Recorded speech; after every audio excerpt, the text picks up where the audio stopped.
नाज़रीन व सामीन अस्सलाम वालेकुम।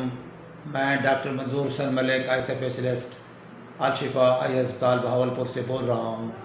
मैं आज आपको अशोब चश्म के बारे में हिफाजती तदाबीर और इलाज की तफसील बताऊँगा। तो अशोब चश्म या कंजक्टिवाइटिस एक आम बीमारी है जो उम्र के किसी हिस्से में भी किसी को लग सकता है। इसमें आँख सुर्ख हो जाती है, आँख में चुभन और फ़ौरन बॉडी सेंसेशन होता है और बाज़ औक़ात शिद्दत की सूरत में आँख में दर्द भी हो सकता है।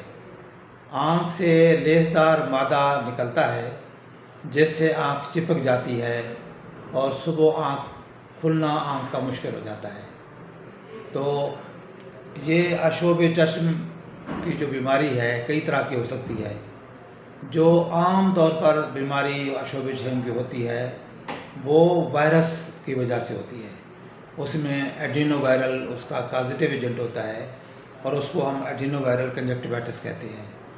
तो ये ख़ास तौर पर बरसात के मौसम में होती है और कुछ इलाक़ों में बहुत ज़्यादा फैल जाती है और वबाई शक्ल अख्तियार कर जाती है और ख़ास तौर पर उन इलाक़ों में ज़्यादा होती है, मसलन हॉस्टल्स हो गए बच्चों के, या क्लासरूम से स्कूल्स में ज़्यादा फैलती है, या फिर जब बच्चे नहाने जाते हैं तालाबों में तो एक आदमी से तालाब के थ्रू दूसरे को लग जाती है, या जो बड़ी फैमिलीज़ तंग घरों में रहते हैं तो वहाँ भी एक दूसरे को ये लग जाती है, या हस्पतालों के आउटडोर में रश के वक्त मरीज़ जब इकट्ठे होते हैं तो वहाँ एक दूसरे को वहाँ से ये लग सकती है।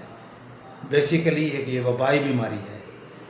तो वायरल कंजक्टिवाइटिस में आँख से जो मवाद निकलता है वो लेसदार होता है, ज़्यादा गाढ़ा नहीं होता।